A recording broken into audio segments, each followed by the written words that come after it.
7 anos. Esse foi o tempo que demorou para nós finalmente estarmos aqui jogando Hollow Knight Silksong. Um jogo que muitos fãs começaram a pensar que nem existia mais, afinal ele já tinha sido anunciado há tanto tempo e nenhuma notícia nova saía dele com muita concretude que as pessoas simplesmente desistiram de acreditar que Silksong realmente seria lançado um dia. Hollow Knight é um jogo que tinha tudo para ter dado errado lá em 2017, afinal ele era um jogo de plataforma, 2D, Metroidvania, e o que não faltou foi inclusive críticas dos jogadores. Assim que o jogo foi anunciado, um dos amigos dos desenvolvedores desse jogo postou no Reddit que o amigo dele estava fazendo um jogo, e as pessoas na época, olha só, caíram em cima por ser um jogo de plataforma que parecia genérico, monótono, e cá estamos nós em 2025, 8 anos após o lançamento do Hollow Knight original. É absurdo pensar que Silksong conseguiu bater mais de 500 mil jogadores simultâneos no dia do lançamento. Só para vocês terem noção,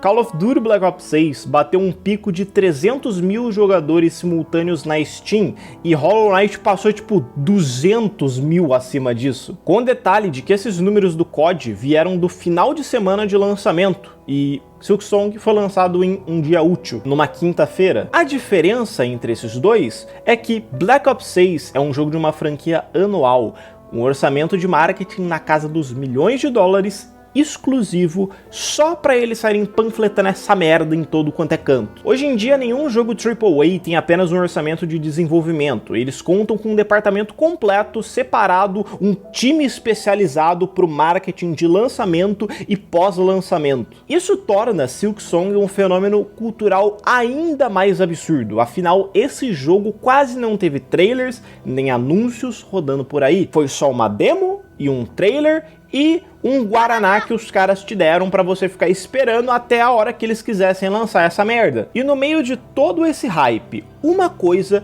se destacou e surpreendeu todo mundo, tipo, literalmente não tinha ninguém esperando por essa. O preço ridículo pelo qual esse jogo foi lançado, apenas $20. Isso em conversão direta dá mais ou menos R$110, e se você comparar com outros jogos lançados lá fora, o preço é geralmente 60, 70, pô, hoje em dia tá chegando até $80, o que, tipo, pra galera lá de fora já é absurdo. Isso faz com que Silksong tenha pelo menos 1/3 do valor de grandes lançamentos que tem até menos hype do que ele e tem um montante de jogadores muito menor do que ele. E se você extrapolar para os jogos mais caros que existem, que podem chegar até os $80 na versão base, a gente estaria falando que ele tem 1/4 do valor de lançamento de um jogo. Só que ainda isso não foi o suficiente, ainda tem mais. A Team Cherry, que é a desenvolvedora do Hollow Knight, lançou o jogo com um preço localizado, cobrando aqui no Brasil só R$60 na Steam e em outras lojas aqui do Brasil, menos, claro, na Sony, que é óbvio que a Sony não ia deixar um jogo custar um preço baixo. Economicamente falando, isso daqui foi um soco no estômago da indústria. Mesmo que a Team Cherry não tenha um poder específico de mandar nos preços ou no mercado dos jogos, afinal, eles ainda são, tecnicamente, 3 malucos com um PC e um guaraná e um sonho, eles basicamente mostraram pra gente que, olha, dá pra você escolher lançar as coisas mais barato. E detalhe que ainda é possível tu ter um lucro absurdo com isso. Aliás, é bem provável que você vá ter ou um lucro ainda maior ou o mesmo lucro, porque mais pessoas vão comprar o jogo, na prática, tipo, tá ligado? É uma barreira a menos para as pessoas comprarem o jogo, e se o jogo de fato for bom, muito mais gente vai querer jogar. O valor, objetivamente falando, que esse jogo tem, talvez seja inestimável, já que todos os personagens e cenários foram feitos à mão por um único cara. Mas o preço? Barato, acessível e muito abaixo da média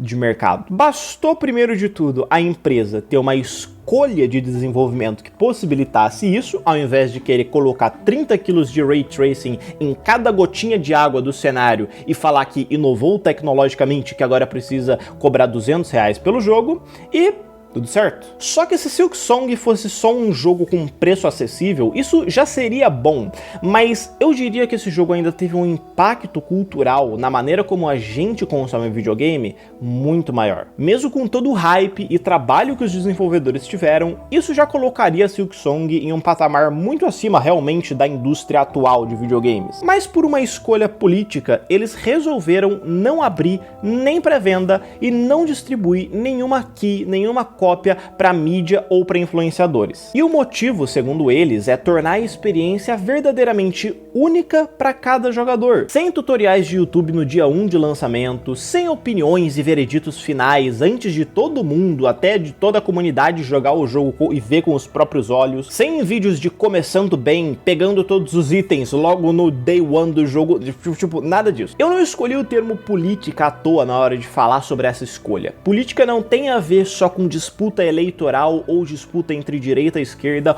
ou também sobre ficar discutindo se existe cultura woke ou não nos videogames. Não, nada disso. Falar de políticas em videogame é também entender a forma como a gente se comporta em sociedade e a maneira como a gente se organiza. E a partir do momento que alguém que tem um poder específico, no caso os desenvolvedores, de ditar quem e quando as pessoas vão começar a jogar o jogo, eles tiveram uma escolha nos nossos costumes, nas nossas ações concretas no dia a dia, enquanto a gente está jogando e consumindo conteúdo sobre videogame. Os desenvolvedores tomaram a decisão de ir na contramão da cultura que a internet alimentou ao longo desses últimos anos, de formatar a opinião de todo mundo de forma unânime e o gosto das pessoas antes mesmo das coisas serem lançadas, já anunciando trailers, anunciando plots, anunciando retornos de grandes personagens, mostrando todas as mecânicas, falando de tudo que o jogo tem antes de você sequer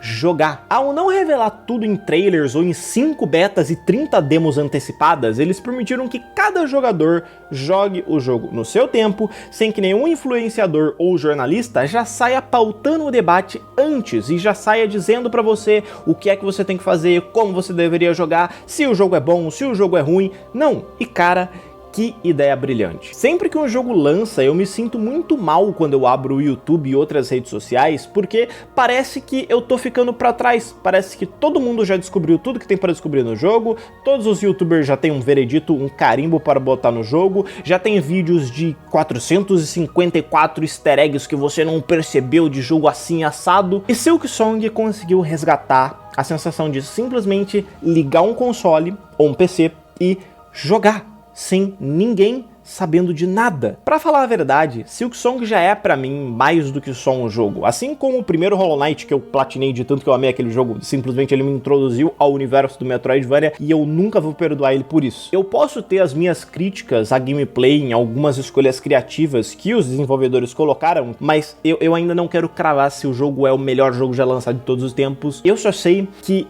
Silksong é uma excelente continuação, uma excelente sequência para Hollow Knight e também é uma mensagem de carinho dos desenvolvedores para a comunidade, porque eles causaram um impacto cultural no universo dos videogames que poucos jogos, talvez só um GTA teria, tá ligado? E isso porque os desenvolvedores podiam se aproveitar do hype do jogo e botar o preço que eles quisessem. As pessoas, querendo ou não, estariam dispostas a pagar. Tem doente aqui no Brasil que já tá defendendo que tá certo mesmo o GTA lançar supostamente por 600 mil reais, sei lá quantos milhões de reais esse jogo vai vir custando, e antecipadamente, antes do jogo sequer ter um preço definido, já tem gente defendendo que ele devia custar 600 mil, 2 mil reais, tá ligado? E Silksong não teve nenhuma versão deluxe, nenhuma pré-venda, nem um investimento massivo em marketing. A Team Cherry tomou o primeiro lugar, derrubando todas as lojas digitais, negando